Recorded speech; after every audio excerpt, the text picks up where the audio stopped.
Hello, everybody, and welcome to the Business Origin Story podcast. I'm your host, Drew Mitchell, over here at Arcturus Cinema headquarters.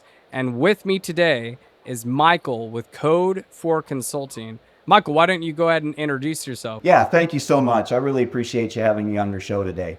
My name is Michael Johnston, and I am the principal consultant at Code4 Consulting. Uh, Been here in Las Vegas and Henderson for a very long time, a little over 34 years. Tell us briefly of what you do, because what you do is very unique. Um, and so just give us kind of a quick synopsis, if you will. So right now, with my current business, I am a expert witness, security expert witness. And what that involves is looking at security related cases where there's premise liability, maybe a use of force, or a standard of care or duty of care that's not been met.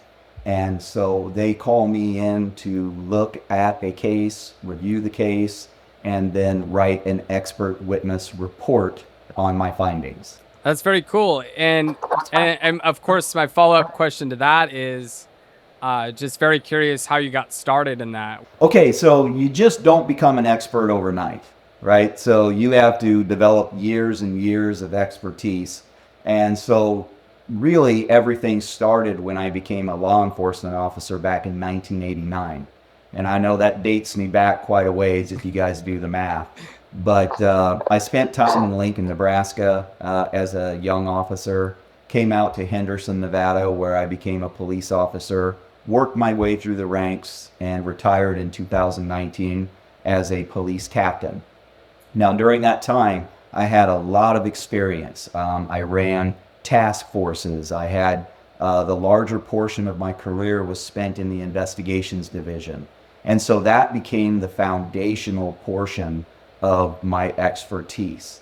Then I moved into the gaming industry for about 3 years. I moved into contract security work for a little over a year. And then I launched into Code 4.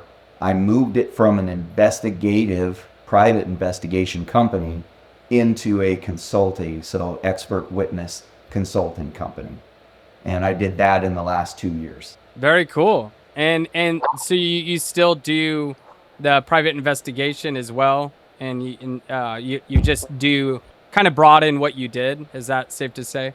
Yeah, I mean, when I opened my company in 2019, I was primarily private investigation because I was doing other things, right? So my company was more of a side business than it was a primary business. And then when I made the decision to go into expert witness work in 2024, I decided to make that more of a focal point and reduce the amount of private investigation that I do. It sounds like it just naturally evolved. You just were doing all these other things already, and just saw the need to add that on. So that's really cool. And I was just curious, how do you go about getting these clients? What's your typical avenue to helping people? Well, I think everybody has a very specific route. And my route to expert witness work was really opened up by a good friend of mine and my former chief of police, Tommy Burns. He is the owner of Burns and Associates. And Tommy is an expert witness as well in security, much like myself. And so he encouraged me several years ago to start my practice. And he has been an excellent mentor in the process. And like everything, sooner or later, you and your mentor will cross paths and be on opposite sides. So we're arriving at that day here very soon, and it'll be fun to work alongside and maybe opposite of the guy who got me involved with this. That's really cool. I'm sure he's very proud and just happy with that. You know, to see how probably trained you on these things, and now you're implementing them and thriving and doing well. So that would be really cool. I think in any business you have to have a good mentorship. It's always good to have somebody who can be there to answer the questions that you have, to help guide you through some of those early challenges that you face. And, Tommy Burns, amongst others, has been an excellent source for me. So I definitely want to give Tommy a big shout out because he's just an outstanding individual. Yeah, that's awesome. I completely agree with that. When I got started in my business, I kind of started on my own for a bit, and then I joined a mastermind, and the coach on that taught me the foundations of business. So that's very important when you're starting out. So that's awesome to hear that. And my next question I wanted to ask you really quick, Michael, was so who's your typical customer, your ideal a client or customer that you serve? The primary folks that are going to be looking for a security expert is going to be a personal injury law firm. They handle and represent these cases, and it would either be on the defense side or the plaintiff side. Oh, okay. And it really depends on who contacts you and for which side do they represent. But in all cases, you have to do a process of vetting. When they come to you with a case, you have to make sure that you don't have any conflicts of interest. Yeah. You need to make sure that you can represent the case, because as an expert and as you form opinions and you document your opinions, it's important that those opinions apply to the specifics of that case. Oh, absolutely. Yeah. Yeah. That, especially with something legal, you got to make sure you're not stepping on anyone's toes. So, yeah, that makes a lot of sense. Yeah, well, and in this business, objectivity is paramount. You have to understand that all you're doing is looking at the facts. You're weighing them against industry standards, against legal standards, what the courts have mandated for premises to hold in terms of liability prevention, and then make sure that you are objectively representing those successes or failures in your report. That is so paramount with legal stuff, is that objectivity and just, representing the people in the right way. And then I was going to ask you, so when you get these cases, is it typically the law firms who reach out to you, or is it the actual the plaintiff or the defendant who are reaching out? It's going to be the law firms. So the law firms that represent either the plaintiff or the defense, they're the ones that are going to reach out to you. And normally they're going to be looking for an expert that has the right qualifications.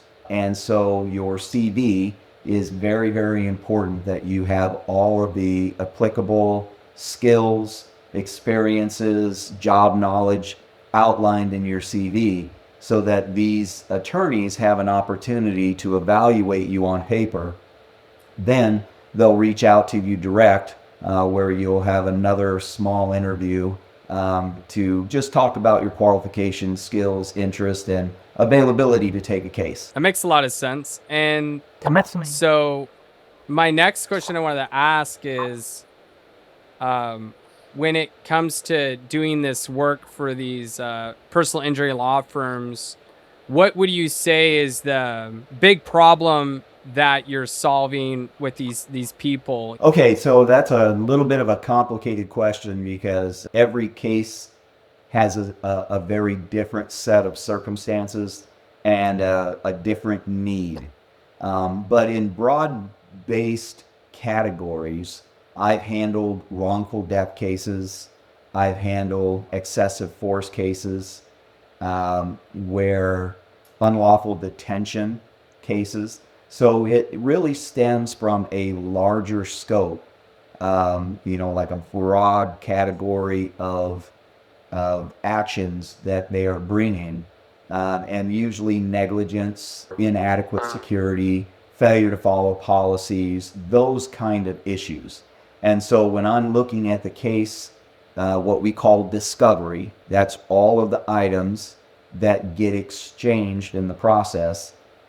I'll be reviewing documents, depositions, video, photography, lots of different types of evidence, and then trying to make determinations based on the evidence that was given me. And that can evolve over time, right? Because as more discovery gets submitted, and then I have to review the new discovery and then maybe even change some of my opinions. Because if I have an opinion on something and then a piece of evidence comes in 3 months later that changes that opinion, I have to be flexible enough to say, you know what, this new evidence changes my opinion because, X, Y, and Z. So an expert needs to be firm in what they're doing, firm in their position and understanding, but flexible enough to recognize that their opinion could change if the evidence changes. That makes sense. I imagine with a lot of these cases, the evidence doesn't always appear at once. Sometimes it's trickling in, and that will change things dramatically, I'd imagine, in some cases. Yeah, I mean, it can change it for a positive, I guess, or lack of a better term, a negative. I mean, it could change my opinion where I say, yes, there was negligence, and then new evidence comes in and I have to reverse. But by and large, we wait to submit what we call our initial expert report, our initial disclosure, and we wait until the majority of the discovery has been submitted.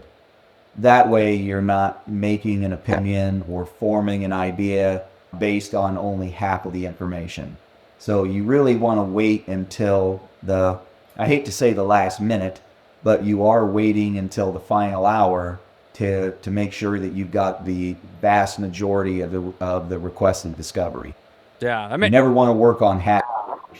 Oh yeah, that I could imagine being quite bad. You definitely don't want to do that.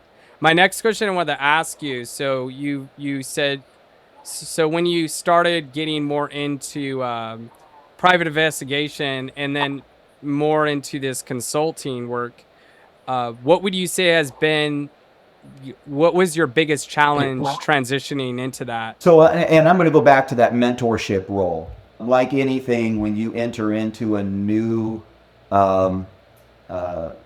area or a new focus for your business, there's lots of questions, little questions like billing and fee schedules and designing your CV and all of the little things that go into building your expert practice. How do you reach out to attorneys? How do they find you? What platforms should you be on? So when you change focus like I did, where I moved away from that and into expert witness work, I just needed to transition some of that methodology. I needed to change how I went about developing the business. And primarily now, word of mouth. Believe it or not, these attorneys will look at your work. They'll decide whether you are good at what you do or not, and they talk. And the more they speak to their colleagues and to other law firms, or other law firms go up against you, and they say, oh, I'd rather have them on my side than sitting on the other side of the table, now you get more exposure. That makes a lot of sense. I could imagine it once you've done great work for a law firm, they probably want to retain you and use you again down the road. So that makes a lot of sense, that word of mouth aspect and that referral aspect being really powerful. Every expert develops great relationships with the law firms that they work for, and that just carries over into future opportunities and or referrals from that law firm to other law firms. What keeps you motivated day to day to do this work? I mean, it just sounds like already you're just really passionate about it, As cliche as it sounds, I got into law enforcement because it was one of the few career moves that I could actually make a difference in people's lives. And after I retired in law enforcement, I was looking for that same feeling, being able to help people with bad situations. And there was a gap in time where that wasn't happening. As a director of security, I wasn't really doing that. As a security, contract security director, I wasn't really doing it then either. But when I started working again in as an expert witness and helping clients where there has been some issue that's impacted their life, it's going right back to those law enforcement days where I get to help people tell their story and either support it or not support it, depending on the facts. That's really cool. And that makes sense why you transition into this, because you're more directly, it sounds like, working with these individuals in these cases. So that's awesome. To help people play is important. You gotta be able to look back at your career and what you've done and have you made a difference. Nothing is about money. When we're young, we start out thinking everything's about money. But in the end, you begin to realize that it's really what impact have I had? Have I done good things for other people? And that's always been my goal. I love that, Michael. So you've now are into consulting. You've transitioned into consulting for these past couple years. So where do you see your business in the next few years? Well, I think steady growth is always a goal for every business. But I want to also recognize that I am a retired, police officer, and I also just turned 60. And so there's also a balance now between working and having a little bit of time for leisure. So I want to make sure that my business is serving my clients and meeting those expectations and still allowing me the freedom to be able to enjoy life at maybe a little bit more frequency and opportunity. The beautiful thing about my job is I can do it anywhere with a computer. As long as I've got a pair of monitors and a computer, a lot of my work can be done from my cabin. It can be done while we're traveling, or I can do it right here at home. That's what's the beautiful thing doing consulting work, is it just gives you that flexibility. It's kind of similar with what I do. It's very similar to what I do with video marketing, because a lot of the times my clients will be sending me stuff. Of course, there's days where I'm out there filming stuff for my clients or shooting something, whatever. But a lot of times I'm editing, I'm doing stuff at home. And so that part of the consulting is very flexible. And it leads me to my next question. So you mentioned leisure time. Yes. So what do you love to do when you're not doing this awesome work? Well, I built a very, very small cabin up in the Duck Creek Village, Utah area, if you're familiar with that. And Okay. I absolutely love going up to the cabin. We have, quads that we go out and we ride, and it's just getting out into nature and kind of unplugging, if you will, just getting back to some basics, and if it wasn't for my current business, I probably wouldn't even have internet in my cabin, but I got to stay connected so I can do business.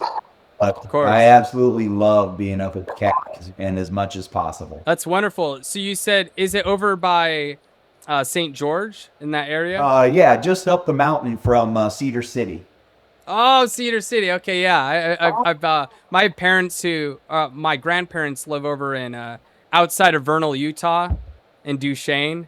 So I was just wondering where in Utah. I was like, it's probably not Duchesne or Vernal, because that's like super far. But that's cool.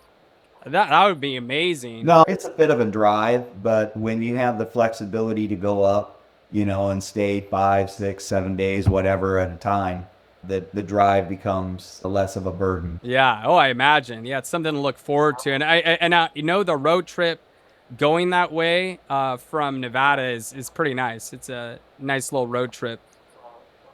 So that's awesome. It really is. It's not a bad drive at all. My next question for you, Michael, is what advice would you give someone who is looking to get started in this line of work that you're in? Like, what would be a good takeaway or something? Well, I think that folks want to rush things a little bit. You need to have experience.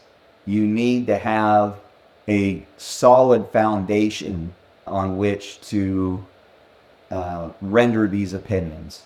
And I think sometimes people want to rush in before they got that level of expertise that makes their opinions valuable. So my advice would be to work hard, develop the level of expertise that you want to represent, and then continue that education even after you start your practice. Ongoing education is very important, and I think people forget that. They study hard, they work hard, they get their experience, then they begin their practice, and then they kind of forget that the continuing education is as important as the foundation education. Oh, absolutely. I always have felt that about that in business in general. You know, anytime you're starting a new business, of course you have to do all that research to start it.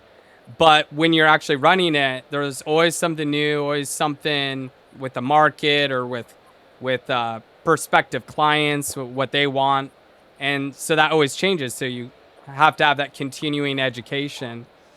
So that's really important. That's awesome advice. I think businesses need to realize that there's a lot that they can do to protect themselves. And a lot of it is very simple. It's just paying attention to the things that you need to do. And that's where a security consultant like myself becomes important, because we help you before there's a problem, before there's a litigation. We give you the tools and the recommendations that you would need to help protect your business.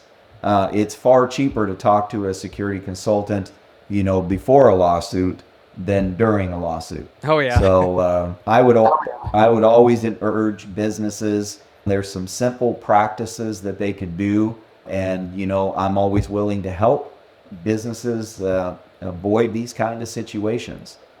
Sometimes injuries happen, but it's important that you get in front of them and do the preventative measures and have those measures in place to help minimize the impact, not only to the person who may have been injured or wrong, but just to your business as a whole. I think that's really solid advice because, a lot of people just in general don't do that kind of preventative maintenance or that kind of consulting before, something legal or something, bad happens. And it's really important in business to make sure, like to consult with, professionals like yourself. So that way you're covered. Well, there's definitely an axiom out there that says if it's predictable, it's preventable. Ooh. I mean, how many times do you person walk by something and go, "Oh, that's a trip hazard," Yeah. or "Oh, there's water on the floor. Somebody could slip and fall." Well, the difference between, an accident and no accident is recognition. Oh If yeah. you recognize it's a problem, don't keep saying, "I'll fix it tomorrow," because sooner or later, something bad's going to happen. So just remember that and that's not my saying, predictable is preventable. But if it is predictable, I mean, if you could safely say this has a high probability of happening, then you should do something to reduce that probability. Sometimes you can reduce it to zero, sometimes you cannot. But at least you made the attempt, Yeah. right? Either with signage or correction or, modification to the problem. As long as you're making those attempts, it actually helps you because you recognize the problem and you tried to prevent it before it happened. And that's also, I feel, really important for businesses, to your point, because if they do that, they are not only going to prevent these issues in the future from happening, but it's also going to be an act of goodwill and good faith for their customers as well. They're like, oh wow, this business is really on top of their stuff. They already fixed this issue at their business that was a hazard or kind of janky, you know. So yeah, it's really important to do that type of thing. And I wanted to ask you before we wrap on out of here, do you have any more another takeaway or anything that you would like people to know that could really help them in their business? Yeah, probably the number one thing that is missing from businesses is documentation. Make sure you're documenting things. Make sure you're pulling your video and saving it when an event happens. Make sure that when you correct something that you document it and you keep it in a file. Make sure you're taking pictures of things. If somebody slips and falls in your business, document it. Write a report, take photographs, give a statement. Get in front of a problem before it becomes a bigger problem, because nothing's worse than when you get to a courtroom and say, I got nothing on this, or I have no evidence otherwise. And worse yet, if you go to court and you did nothing to correct the problem, then you still have the original problem in place. Yeah. So debriefing events and changing your habits, so documenting and changing and adapting, right? That predictable is preventable. If you can predict it, prevent it. It's easier to do the prevention side than the aftercare and the consequences. That's really solid advice, because I feel like just a lot of business owners, and all of us have come victim to it in some form or another, kind of get lost in the sauce, kind of get busy in the day to day. And it's just so easy to be like, oh, I'll work on that or document it later. But it's really good to have that due diligence to just strike while the iron's hot, because you might not have it tomorrow to document it or whatever. The littlest of things, regular cleaning and regular maintenance and inspection, and then documenting when you did that. I mean, there's lots of case law that follows this, right? When was the last time you inspected the area? When was the last time you cleaned the area? And those are just simple. Remember I said documentation. That's a simple thing to do. It's just hard to remember to do. But if you are diligent with it, it can actually save you a lot of heartache later on. Oh, 100%. 100%. So my final question I want to ask you, Michael, is, so if someone wants to collaborate with you, let's say it's a law firm, personal injury or something like that, what's the best way to get in touch with you online? So I have a website. It is Code4Consulting.com. And you can email me directly from that website. And just to make sure everybody understands, that's CODE and the physical number 4, consulting.com.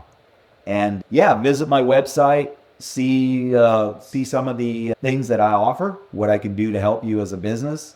And it has a contact me place on the website. So feel free to reach out to me, and I'll get back to you just as soon as I get the message. Love it. And then are you also, what social media platforms are you on as well? So I stay pretty close to just LinkedIn, and I do that on purpose. And, with time and energy, I don't want to always maintain these other social media sites. I direct people to my website, and I direct them to LinkedIn, because those are professional sites. And not that the other platforms don't have merit.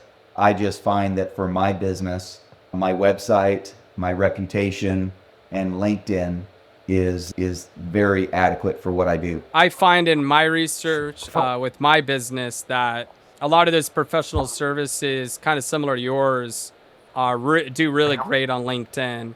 And then I'm primarily also on LinkedIn as well. That's like my social media thing that I focus on personally. And then of course my website and oh, you have a YouTube channel too, right? Well, I have a YouTube promo video that's out there. I don't actually have a channel of my own, but I do have a promotional video that also talks about my company. So if you want to visit YouTube and look up Code4 Consulting or Nevada security experts, it'll pop up. So feel free to visit YouTube, check out the video, and see what you think. Love it. Well, I appreciate your time, Michael. It's wonderful having you on, and appreciate you guys tuning in, watching this episode. It's been a lot of fun. More episodes to come soon. And again, appreciate you coming on, Michael. Hey, thanks for having me on. And anytime you want to collaborate on something, let me know. I'm happy to help out. Beautiful. Thank you, Michael. And you guys, stay classy. Take care.